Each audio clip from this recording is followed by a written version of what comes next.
আজ তোমাদের সবার সাথে আমি একটা হোয়াইট সস পাস্তার রেসিপি শেয়ার করছি। ফার্স্টে পাস্তাটাকে ভালোভাবে সেদ্ধ করে নেব। এরপর একটু গাজর, একটু পেঁয়াজ এবং একটু রসুন কেটে নিয়েছি, সাথে একটু চিজও নিয়েছি।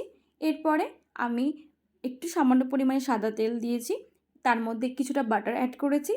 এতে আমি পুরো ভালোভাবে পেঁয়াজটা, গাজর এবং রসুন কুচি যেটা ছিল ভালো করে ফ্রাই করে এবার আমি হোয়াইট সসটা বানাবো। হোয়াইট সস বানানোর জন্য ফার্স্টে আমি বাটার নিয়ে নিয়েছি, এরপর আমি ময়দাটা অ্যাড করলাম।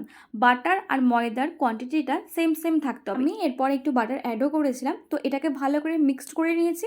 এরপরে আমি এখানে মিল্ক অ্যাড করছি। মিল্কটা ফার্স্টে আমি পুরোটাই দেবো না, প্রথমে কিছুটা দেবো, দেন তারপরে ভালো করে এটা মিক্সড করে নেওয়ার পর বাদবাকি মিল্কটা এখানে অ্যাড করে দেবো। তো এখানে সেকেন্ড টাইম আমি মিল্কটা অ্যাড করে দিয়েছি। দেওয়ার পর এখানে আমি কিছুটা চিজ দিয়ে নিয়েছি। চিজ দেওয়ার পর এটাকে ভালো করে মিক্সড করে নেব। দেখতেই পাচ্ছ তোমরা কতটা ইয়াম্মি দেখতে লাগছে। তো এবারে আমি এতে এক এক করে একটু ব্ল্যাক পেপার, চিলি ফ্লেক্স এবং অরিগ্যানো আর সামান্য পরিমাণে স্বাদ অনুযায়ী লবণ অ্যাড করে নেব। দেন এটাকে ভালো করে মিক্সড করে নেব। এটা দেখতে কিন্তু বেশ টেস্টি লাগছে। এটা কিন্তু ফার্স্ট টাইম আমি বানাচ্ছি, আর আমি কিন্তু এটা ফার্স্ট টাইমই ট্রাই করব। তো সমস্ত কিছু আমি ভালো করে মিক্সড করে নিলাম।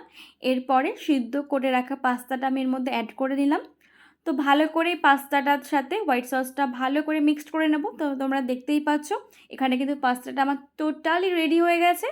তো তোমাদের কেমন লাগলে হোয়াইট সস পাস্তার রেসিপিটা কমেন্ট করে কিন্তু অবশ্যই জানাবে। তো চলো আজকের মতন টাটা।